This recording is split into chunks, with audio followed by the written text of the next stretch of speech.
Hello students, my name is अनुभव और हमारा चैनल है अनुभव एजुटेक।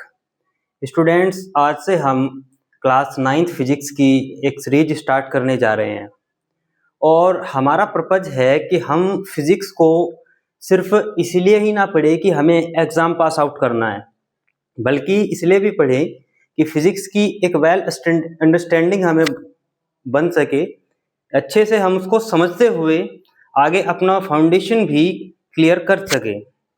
इसलिए हमें फिजिक्स को अच्छे तरीके से समझते हुए डिटेल में चलना है। तो आज जो चैप्टर नंबर 1 है क्लास 9th के सिलेबस में, इसका नाम है मोशन, वो हम स्टार्ट करने वाले हैं और हम हर एक टॉपिक को डिटेल में पढ़ेंगे।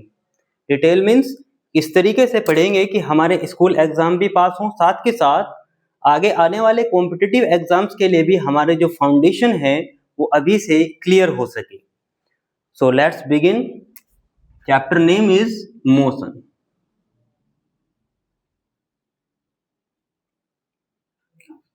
सो स्टूडेंट्स, सबसे पहले हम समझेंगे कि मोशन होता क्या है। देखिए, कोई भी ऑब्जेक्ट जो हमको टाइम के रेस्पेक्ट में या अपने आसपास की ऑब्जेक्ट के रेस्पेक्ट में पोजीशन करती हुई नजर आए, जैसे कि कोई गाड़ी सड़क पे जा रही है तो हमारे अकॉर्डिंग गाड़ी अपनी पोजीशन को चेंज कर रही है, तो we can say that car is in motion. या फिर हम कहें कि 1 घंटा पहले कोई ऑब्जेक्ट कहीं पर थी और 1 घंटा बाद वो किसी नई पोजीशन पे हमको नजर आई, तो हम कहेंगे कि जो ऑब्जेक्ट है वो मोशन में है। क्यों? क्योंकि उसने अपनी पोजीशन को चेंज कर लिया है। तो मोशन को डिफाइन करने के लिए एक नेसेसरी क्राइटेरिया ये है कि ऑब्जेक्ट को अपनी पोजीशन को चेंज करना होगा। यानी जब भी हमारे अकॉर्डिंग या किसी दूसरे ऑब्जर्वर के अकॉर्डिंग या टाइम के अकॉर्डिंग कोई ऑब्जेक्ट अपनी पोजीशन को चेंज कर दे तो हम कहेंगे कि वो मोशन में है। फॉर एग्जाम्पल, अभी मैं इस पोजीशन पे खड़ा हूँ, यहाँ पे इस प्लेस पे खड़ा हूँ, लेकिन अगर 1 सेकंड 2 सेकंड बाद मैं अपनी पोजीशन को इधर चेंज कर लूँ तो आप कहेंगे कि सर आप मोशन में आ गए। तो motion means if any object change its position with respect to time or surroundings, then we can say the state of object is motion, is in motion. So इसको हम डिफाइन भी कर सकते हैं इस तरीके से, if an object changes its position with respect to time or surroundings, then the object is said to be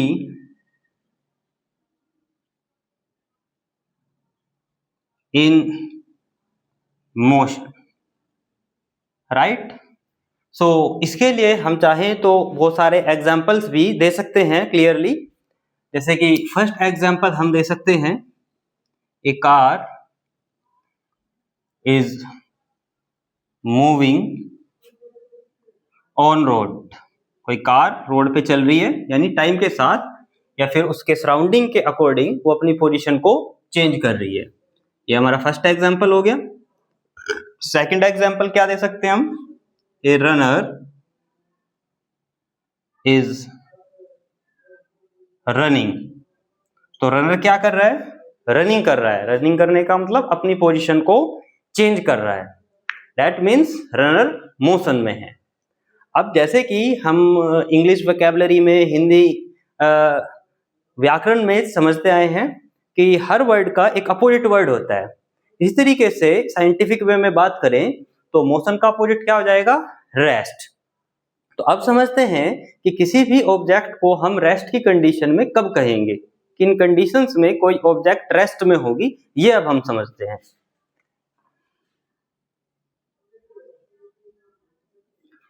तो know the next topic is rest. तो देखिए, जब भी कोई ऑब्जेक्ट अपनी पोजीशन को टाइम के साथ या सराउंडिंग के साथ चेंज ना करे तो हम कहेंगे कि ऑब्जेक्ट रेस्ट में है, अपनी पोजीशन को चेंज नहीं कर रही है। फॉर एग्जाम्पल, आपके क्लासरूम में कोई डेस्क रखी हुई है, आपने पहले दिन देखा कि डेस्क इस पोजीशन पे रखी है, आप अगले दिन आए और आपने पाया कि डेस्क उसी पोजीशन पे रखी हुई है। इसका मतलब इस ड्यूरेशन के दौरान डेस्क की पोजीशन में कोई चेंज नहीं हुआ है। इससे ये क्लियर हो जाता है कि डेस्क रेस्ट की पोजीशन में है। या फिर कोई भी अनदर बॉडी अगर अपनी प्लेस पर एक डेफिनेट टाइम इंटरवल के दौरान वहीं रहती है, अपने प्लेस को चेंज नहीं करती है, पोजीशन को चेंज नहीं करती है, तो हम कहेंगे कि ऑब्जेक्ट रेस्ट में है। तो रेस्ट को हम किस तरीके से डिफाइन करेंगे?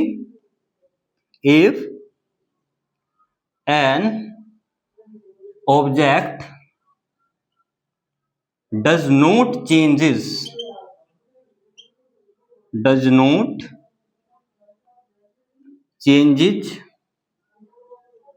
its position with respect to time or surrounding, then the object is said to be in rest। तो यहां से ये वर्ड हो सकता है आपको क्लियर ना हो रहा हो। विद रेस्पेक्ट टू मीन्स क्या है? विद रेस्पेक्ट टू मीन्स है टाइम के अकॉर्डिंग या फिर उस ऑब्जेक्ट का सराउंडिंग, उस ऑब्जेक्ट के चारों तरफ जो दूसरी ऑब्जेक्ट्स हैं या ऑब्जर्वर्स हैं उनके हिसाब से ऑब्जेक्ट अपनी पोजीशन को चेंज ना कर रही हो, then we can say object will be in the state of rest. Okay, so rest में हम किसी भी ऑब्जेक्ट को इस बेस पे डिफाइन करेंगे कि आसपास के जो ऑब्जर्वर्स हैं, आसपास की जो ऑब्जेक्ट्स हैं उनके अकॉर्डिंग वो पोजीशन चेंज कर रही है या नहीं कर रही है। ओके, तो इसके एग्जाम्पल हम लिख लेते हैं। फर्स्ट एग्जाम्पल हम लिख लेते हैं इसके लिए, ए bench in room. A bench in room. Second example हम लिख लेते हैं, ए बस एट बस स्टैंड। ऐसा नहीं है कि सिर्फ यही दो एग्जाम्पल हो सकते हैं, और भी बहुत सारे एग्जाम्पल हम अपनी डेली लाइफ से ऑब्जर्व कर सकते हैं, राइट? तो इस तरीके से हम मोशन और रेस्ट को इजी वर्ड्स में डिफाइन कर सकते हैं। आप इसको नोट कर लीजिए।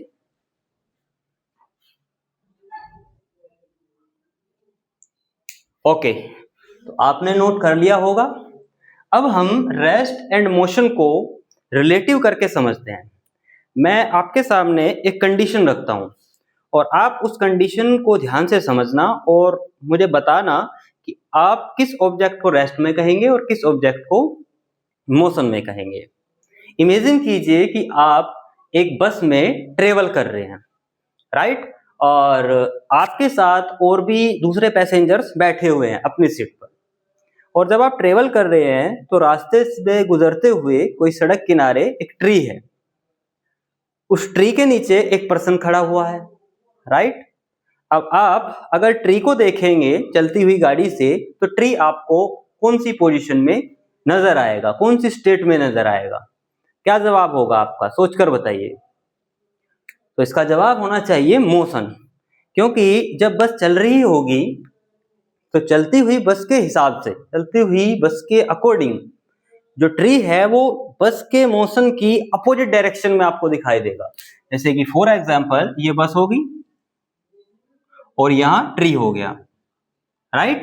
तो अगर बस फॉरवर्ड डायरेक्शन में मूव कर रही है तो ट्री बैकवर्ड डायरेक्शन में मूव करता हुआ महसूस होगा। इसका मतलब है कि बस के अंदर जो पैसेंजर्स होंगे उन पैसेंजर्स के अकॉर्डिंग ट्री क्या है? मोशन में है। बट ट्री के नीचे जो दूसरा पर्सन खड़ा होगा, अगर उससे पूछा जाए कि क्या ट्री मोशन में है तो वो कहेगा नहीं। क्यों? उसके अकॉर्डिंग ट्री क्या है? रेस्ट में है। तो यहां से हमें क्या समझ में आया? It's totally depend on the observation, यानी कोई भी ऑब्जेक्ट रेस्ट में है या मोशन में है, ये इस बात पे डिपेंड करता है कि ऑब्जर्वर किस पोजीशन में है। देखिए जो ऑब्जर्वर बस के अंदर है, क्योंकि वो मोशन में है, इस वजह से उसको बाहर खड़ा ट्री मोशन में दिखाई दे रहा है, बट बाहर ट्री के नीचे जो पर्सन खड़ा है वो रेस्ट में है, तो उसको अपने अकॉर्डिंग ट्री रेस्ट में नजर आ रहा है, राइट। अब दूसरी कंडीशन को ध्यान से समझें। दूसरी कंडीशन ये है कि अगर दो पैसेंजर्स बस के अंदर है और फर्स्ट पैसेंजर से पूछा जाए कि क्या सेकंड पैसेंजर मोशन में है, तो आप क्या जवाब देंगे? तो आपका जवाब होना चाहिए कि सेकंड पैसेंजर रेस्ट में है। क्यों? क्योंकि 1 आवर पहले भी वो अपनी सीट पर था और 1 आवर बाद भी वो अपनी सीट पर उसी पोजीशन पर रहेगा, तो एक ही बस के अंदर दो पैसेंजर्स एक दूसरे के अकॉर्डिंग रेस्ट की पोजीशन में होंगे। लेकिन जो पेड़ के नीचे आदमी खड़ा है, अगर उससे पूछें कि जो बस के अंदर पैसेंजर्स हैं वो कौन सी पोजीशन में है, तो पेड़ के नीचे खड़ा आदमी बोलेगा कि बस में बैठे हुए जो पैसेंजर्स हैं वो मोशन में है। तो यहाँ पे भी ऑब्जर्वेशन का फर्क पड़ गया, यानी कि बाहर खड़े पर्सन के अकॉर्डिंग पैसेंजर्स क्या आ गए? मोशन में आ गए, और अंदर बैठे पैसेंजर्स के अकॉर्डिंग बाहर ट्री क्या आ गया? मोशन में आ गया, राइट। तो यहां से आप समझ गए होंगे कि रेस्ट और मोशन ये दोनों ही ऑब्जर्वेशन पर डिपेंड करते हैं। हो सकता है कि किसी एक पर्सन के अकॉर्डिंग कोई ऑब्जेक्ट रेस्ट में हो, तो दूसरे पर्सन के अकॉर्डिंग, ऑब्जर्वर के अकॉर्डिंग वो ऑब्जेक्ट मोशन में हो, राइट। या फिर हो सकता है कि किसी और एक ऑब्जर्वर के अकॉर्डिंग कोई ऑब्जेक्ट रेस्ट में हो, जैसे कि फॉर एग्जांपल ट्री के नीचे जो पर्सन बैठा उसके अकॉर्डिंग ट्री रेस्ट में है, लेकिन बस के अंदर बैठे पैसेंजर्स के अकॉर्डिंग ट्री मोशन में है। तो क्या ये आप इतना समझ गए? क्या कोई डाउट? नो। अच्छा, इस प्रॉब्लम को हम यूनिवर्सल लेवल पर भी देख सकते हैं। देखिए कैसे।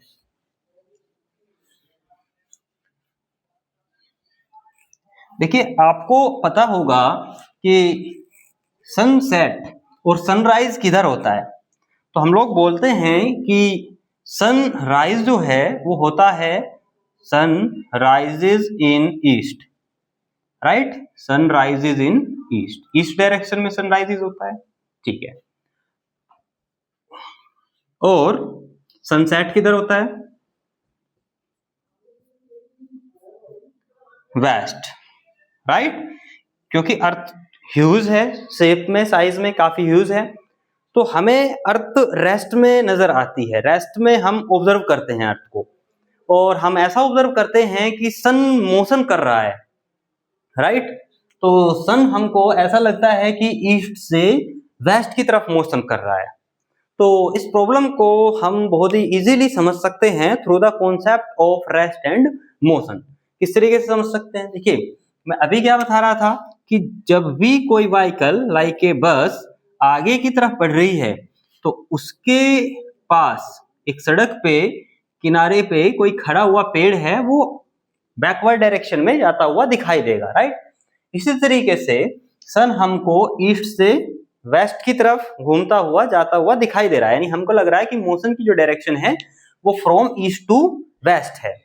इसका मतलब ये हुआ, अगर हम इस बात को यूनिवर्सल लेवल पे समझे कि यहां हो गया ये सन, राइट, ये हो गया सन, और ये अर्थ यहां हो गई अर्थ। अर्थ एक फिक्स्ड ऑर्बिट में सन के अराउंड घूम रही है, तो इसका मतलब ये हुआ कि जो अर्थ है वो वेस्ट से ईस्ट की तरफ घूम रही है। किस डायरेक्शन में चल रही है? किस डायरेक्शन में रिवॉल्यूशन कर रही है? वेस्ट से ईस्ट की तरफ, यानी कि जो अर्थ का मोशन है वो किधर है? वेस्ट से ईस्ट की तरफ है, राइट। अगर मैं इधर कह रहा था ईस्ट और इधर बोल रहा था वेस्ट, यानी अर्थ जो मोशन कर रही है वो वेस्ट से ईस्ट की तरफ कर रही है। इसी वजह से हम बोलते हैं कि अर्थ जो है वो एंटी क्लॉकवाइज चल रही है। एंटी क्लॉकवाइज मींस घड़ी की सुई के अपोजिट डायरेक्शन में चल रही है, राइट। क्यों? इस कंडीशन को हम बस वाली प्रॉब्लम के साथ इंटरलिंक कनेक्ट कर सकते हैं। कैसे? बस चल रही है आगे की तरफ, पेड़ किधर महसूस हो रहा है? अपोजिट डायरेक्शन में, राइट। बस चल रही है अपवर्ड डायरेक्शन में, पेड़ चल रहा है बैकवर्ड डायरेक्शन में। इसी तरीके से हमें अर्थ पे होते हुए सन का मोशन दिखाई दे रहा है ईस्ट टू वेस्ट, जबकि एक्चुअल में हो क्या रहा है, सन के अराउंड अर्थ किधर मोशन कर रही है, वेस्ट से ईस्ट की तरफ मोशन कर रही है। किधर से किधर कर रही है, वेस्ट से ईस्ट की तरफ मोशन कर रही है, राइट। तो इस प्रॉब्लम का सॉल्यूशन भी हमने रेस्ट एंड मोशन की कॉन्सेप्ट से इजीली समझ लिया। तो इस सारी कॉन्सेप्ट से हमें क्या पता चला, हमें यह पता चला कि रेस्ट और मोशन दो रिलेटिव टर्म्स हैं। ये भी पॉइंट आप नोट कर लीजिएगा, rest and motion are relative terms. Relative terms का मतलब है कि रेस्ट और मोशन ये टर्म्स आपस में इंटरकनेक्टेड है। कोई भी, मैं पहले भी ये कह चुका हूं कि कोई भी ऑब्जेक्ट रेस्ट में एक ऑब्जर्वर के अकॉर्डिंग हो सकती है, तो ये भी पॉसिबिलिटी है कि दूसरे ऑब्जर्वर के अकॉर्डिंग वो रेस्ट में ना हो, वो मोशन में हो, राइट। जैसे कि अगर हम यूनिवर्सल लेवल पे देखें, यूनिवर्सल लेवल पर अगर हम देखें तो सभी के सभी प्लैनेट्स सन के ऑल अराउंड मोशन कर रहे हैं, रिवॉल्यूशन कर रहे हैं, यानी कि सभी प्लैनेट्स क्या हैं, मोशन में हैं। अगर हम और डेप्थ में जाएं तो सन भी एक तरीके से स्टार है, यानी कि गैलेक्सी का पार्ट है। ये हम इमेजिन करें गैलेक्सी है, और गैलेक्सी के अंदर मिलियन एंड बिलियन स्टार्स होते हैं, राइट। जैसे कि हमारी गैलेक्सी कौन सी है, मिल्की वे। तो अगर हम अपनी गैलेक्सी की बात करें, मिल्की वे की, तो उसमें सन की पोजीशन कहीं यहां होगी। साइंटिस्ट कहते हैं कि टाइम के अकॉर्डिंग इस मिल्की वे में जो प्रेजेंट स्टार्स हैं, इवन सन भी अपनी पोजीशन को टाइम के साथ चेंज करता रहता है। यूनिवर्स में इसी तरीके की मिलियन एंड बिलियंस गैलेक्सीज हैं, जिनके अंदर मिलियन एंड बिलियंस स्टार्स हैं। तो वो सभी गैलेक्सीज टाइम के साथ अपनी पोजीशन को चेंज करती रहती हैं, उनमें डिस्टरबेंसेस क्रिएट होती रहती हैं। डिस्टरबेंस का मतलब क्या है, डिस्टरबेंस का मतलब ही मोशन है, यानी जहां भी डिस्टरबेंस क्रिएट हो रहा है वहीं पर मोशन है। तो उन सभी मिल्की वे में जितने भी स्टार्स हैं वो टाइम के साथ अपनी पोजीशन चेंज कर रहे हैं, दैट मीन्स मोशन में है। सभी स्टार्स मोशन में हैं, इसका मतलब सभी गैलेक्सीज मोशन में हैं, सभी प्लैनेट्स मोशन में हैं। तो अगर हम यूनिवर्सल लेवल पर इस बात को देखें तो हम पाएंगे कि हर एक सेलेस्टाइल बॉडी मोशन में है। जितने भी प्लैनेट्स हैं, सैटेलाइट्स हैं, स्टार्स हैं, गैलेक्सीज हैं, ये सभी के सभी मोशन में हैं। क्यों? क्योंकि ये सभी अपनी पोजीशन को टाइम के साथ चेंज करते रहते हैं। इसके साइंटिफिक प्रूफ्स हमको साइंस में देखने को मिलते हैं, राइट। सो फाइनली हम इस नतीजे पे पहुंचते हैं, there is no object in this universe at absolute rest. तो फाइनली हम क्या लिखेंगे, there is no body in this universe at absolute rest, यानी कि इस यूनिवर्स में ऐसी कोई ऑब्जेक्ट है ही नहीं जिसको हम कह सके, यूनिवर्सल लेवल पे बात कर रहा हूं, जिसको हम कह सके कि वो एग्जैक्टली रेस्ट की पोजीशन में है। आप मेरे साथ साथ नोट करते रहिएगा, ठीक है। पेन और कॉपी लेके साथ में बैठिएगा, इस तरीके से नहीं, तो साथ साथ नोट करते चलिएगा। जो भी इंपॉर्टेंट मैं पॉइंट बता रहा हूं वो अपनी कॉपी में नोट डाउन जरूर करना है आपको, राइट। सो फाइनली मैं क्या बोला, there is no body in this universe at absolute rest. देखिए अभी मैं रूम में हूं, मेरे आसपास मान लो ये व्हाइट बोर्ड है, व्हाइट बोर्ड अपनी पोजीशन को चेंज नहीं कर रहा है, तो मैं बोल दूंगा रेस्ट में है। लेकिन अगर हम यूनिवर्सल लेवल पे देखें तो हम पाएंगे कि अर्थ टाइम के साथ रोटेशन भी कर रही है, रिवॉल्यूशन भी कर रही है। मींस अर्थ टाइम के साथ अपनी पोजीशन चेंज करती है, मोशन में है। तो अगर हम यूनिवर्सल लेवल पे ऑब्जर्व करें तो क्या हम कहेंगे कि ये व्हाइट बोर्ड रेस्ट में है? नहीं। जब अर्थ मोशन में है तो अर्थ पे प्रेजेंट सभी ऑब्जेक्ट्स क्या होनी चाहिए, मोशन में होने चाहिए। तो यूनिवर्सल लेवल पर अगर हम देखें तो हम पाएंगे कि अर्थ पे प्रेजेंट सारी चीजें क्या है, मोशन में है। इसी वजह से मैं कह रहा हूं कि universally there is no concept of rest, everything will be in motion, ये हम पाएंगे। तो यहां तक आपको क्लियर हुआ होगा, राइट। अब इसके बाद हम ये देखेंगे कि मोशन के टाइप्स क्या हैं, यानी कि हम हमारी अपनी डेली लाइफ में किस किस प्रकार के कौन कौन से जो है मोशन ऑब्जर्व करते हैं, ये हम ऑब्जर्व करेंगे, ये हम देखेंगे, sorry.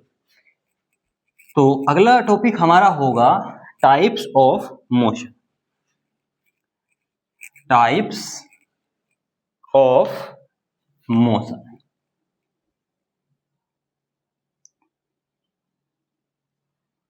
Types of motion, right. और सबसे पहला टाइप हम समझेंगे लीनियर मोशन। लीनियर मोशन, इसको लीनियर मोशन भी कहते हैं, इसको motion in a straight line भी कहते हैं, motion in a straight line भी कहते हैं, या इसको वन डायमेंशनल मोशन भी कहते हैं, 1D मोशन, ठीक है। लिख देंगे यहाँ पे spelling, one dimensional motion, right. अब हर एक टर्म जो कि हमने लिखे हैं, लीनियर मोशन लिखा है, फिर motion in a straight line लिखा है, फिर वन डायमेंशनल मोशन लिखा है, तो इन सभी टर्म्स को भी हम एक्सप्लेन करेंगे और डेली लाइफ में क्या हमको इस तरीके के मोशन के एग्जांपल्स दिखाई देते हैं वो भी हम समझेंगे। लीनियर मींस आपको समझ में आ रहा होगा लाइन, यानी कि जब कोई भी ऑब्जेक्ट एक स्ट्रेट लाइन में मूव करे, एक स्ट्रेट लाइन में चले, तो एक स्ट्रेट लाइन में चलते हुए जो ऑब्जेक्ट मोशन गेन करती है, जो उसका मोशन होता है, उसको हम कहते हैं लीनियर मोशन। या फिर इसको हमने और डिटेल में क्या लिखा, motion in a straight line, यानी कि स्ट्रेट लाइन में मूव कर रही है। वो मोशन एक्स एक्सिस के अलोंग भी हो सकता है, वो मोशन वाई एक्सिस के अलोंग भी हो सकता है, वो मोशन जेड एक्सिस के अलोंग भी हो सकता है, राइट। तो लीनियर मोशन, इसको वन डायमेंशनल मोशन क्यों बोल रहे हैं? वन डायमेंशनल मोशन ये बोल रहे हैं, इसलिए बोल रहे हैं क्योंकि ये मोशन एक ही डायरेक्शन में होता है, एक ही एक्सिस के अलोंग होता है, like x axis, y axis, इसलिए इसको हम क्या बोल रहे हैं, वन डायमेंशन। या तो ऐसा नहीं, यहाँ पे ये मत समझ लेना कि सर ने तो एक्स और वाई एक्सिस, दो एक्सिस ड्रॉ किए तो टू डायमेंशनल, यानी ये तो दो डायरेक्शन हो गई। नहीं, मेरे कहने का मतलब है या तो एक्स एक्सिस के अलोंग या फिर वाई एक्सिस के अलोंग, ठीक है। तो इस वजह से इसको हम क्या कहते हैं, वन डायमेंशनल मोशन कहते हैं। तो इसको हम किस तरीके से डिफाइन करेंगे? डिफाइन इस तरीके से करेंगे, when an object moves in a straight line या straight path, then the motion of body is said to be linear motion। अब लीनियर मोशन का हम एग्जांपल ले सकते हैं कि कोई ट्रेन एक स्ट्रेट रेलवे ट्रैक पर मूव कर रही हो, तो ट्रेन के मोशन को हम कैसा मोशन कहेंगे, लीनियर मोशन कहेंगे। जैसे कि फर्स्ट एग्जांपल हम लिख लें, a train is moving on a straight railway track, ठीक है। तो ट्रेन का मोशन कैसा हो गया, लीनियर मोशन हो गया। सेकंड एग्जांपल हम लिख सकते हैं, a stone is falling from certain height. किसी सर्टेन हाइट से हम किसी स्टोन को नीचे गिरा रहे हैं, तो स्टोन का मोशन भी कैसा कहा जाएगा, लीनियर मोशन कहा जाएगा। फॉर एग्जांपल मेरे पास मार्कर है और मार्कर को मैं ऐसे नीचे की तरफ गिरा दूं, तो ये कैसा मोशन हुआ? Linear motion. या फिर मार्कर इस डायरेक्शन में मूव कर रहा हो तो ये स्ट्रेट लाइन में मूव कर रहा है तो इसको कैसा मोशन कहेंगे? Linear motion. या फिर कोई कार है और वो सीधे रोड पर, स्ट्रेट रोड पर ट्रेवलिंग कर रही है तो इस मोशन को हम क्या कहेंगे? Linear motion. ये क्लियर हो गया आपको? तो मोशन का सेकंड टाइप हम समझेंगे सर्कुलर मोशन। इसको नोट कर लीजिए।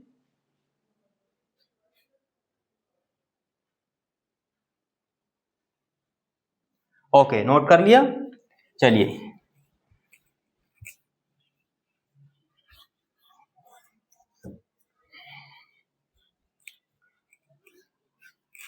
so second type is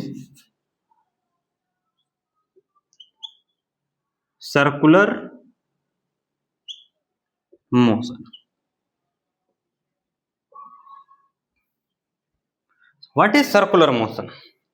Circular motion means when an object moves on the circular path. जब कोई ऑब्जेक्ट, कोई भी पार्टिकल, कोई भी बॉडी एक सर्कुलर पाथ पे मूव करती हो। जैसे कि फॉर एग्जांपल हमने सर्किल ड्रॉ कर लिया, सर्किल का सेंटर हो गया O, ये हो गया सर्किल का पथ, जिसको हम मैथमेटिकल लैंग्वेज में सर्कमफेरेंस भी बोलते हैं। तो लेट अस इमेजिन कि यहाँ कोई ये एक पार्टिकल है और ये पार्टिकल इस सर्कुलर पाथ पर कुछ इस तरीके से मोशन कर रहा है, कुछ इस तरीके से, राइट, इस सर्कुलर पाथ पर। तो हम इस पार्टिकल के मोशन को क्या कहेंगे? Circular motion. जैसे कि फॉर एग्जांपल अगर हम घड़ी की सुई दिखाएं यहाँ पे, निडल ऑफ क्लॉक, तो निडल ऑफ क्लॉक क्या कर रही है? इस सर्कुलर पाथ पे ऐसे मोशन कर रही है, तो हम क्या कहेंगे कि this motion is circular motion. I think आपको यहां तक कोई किसी तरीके का डाउट नहीं रहा होगा। ओके, अब इसको हम डिफाइन कैसे करेंगे? When an object moves on a circular path, जब कोई ऑब्जेक्ट कैसे पथ पे चल रही हो?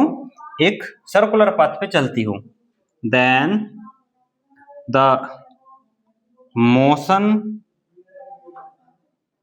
of object is said to be circular motion. ठीक है ना? सिंपल लैंग्वेज में गई, सर्किल के पथ पे किसी पार्टिकल का चलना। जैसे कि एक सर्कुलर ग्राउंड हो और उस ग्राउंड के किसी भी एक पॉइंट से एक रनर वहां पे राउंड लगा रहा हो, ऐसे रनिंग कर रहा हो, तो कैसा मोशन हो जाएगा? सर्कुलर मोशन हो जाएगा। सर्कुलर मोशन का हम एक और इम्पोर्टेंट एग्जाम्पल लिख सकते हैं, और वो एग्जाम्पल क्या होगा? जैसे कि हम इमेजिन करें कि यहाँ ये सन है, इस पॉइंट पे सन है और सन के ऑल अराउंड यहाँ अर्थ है, राइट? तो अर्थ क्या करती है? सन के अराउंड एक सर्कुलर ऑर्बिट में मोशन करती है। क्या करती है अर्थ? सन के अराउंड, सन को यहाँ पे हमने सेंटर मान लिया, एक फिक्स्ड पाथ में, जिसको हम सर्कुलर ऑर्बिट कह सकते हैं, सर्कुलर पथ कह सकते हैं, उसमें मोशन करती है। ठीक है, तो यहाँ पे हम अर्थ के मोशन को कैसा मोशन कह देंगे? Circular motion. यानी कि हम फर्स्ट एग्जांपल लिख सकते हैं, motion of earth around the sun. Around the sun means sun के चारों ओर। यानी कि जो अर्थ का मोशन है सन के चारों ओर, इसको हम कैसा मोशन कह सकते हैं? इसको हम कह सकते हैं circular motion, right? Second, motion of needle of A watch. जो वॉच की निडल होती है उसके मोशन को भी हम किस तरीके का मोशन कहेंगे? Circular motion. क्यों? क्योंकि निडल भी एक फिक्स्ड पॉइंट के अराउंड क्या करती है? मोशन करती है। तो ये भी सर्कुलर मोशन का एग्जांपल हो गया, राइट? थर्ड हम एग्जांपल दे सकते हैं, an athlete is running on the circular ground, या किसी सर्कुलर पाथ पे एक एथलीट रनिंग कर रहा है, राइट? तो एथलीट के मोशन को हम क्या कहेंगे? सर्कुलर मोशन कहेंगे। आई थिंक आपको समझ आ गया होगा। यहाँ पे लैंग्वेज थोड़ा हम करेक्ट कर लेंगे। Motion of athlete, right? तो इस तरीके का मोशन कैसा मोशन हो जाएगा?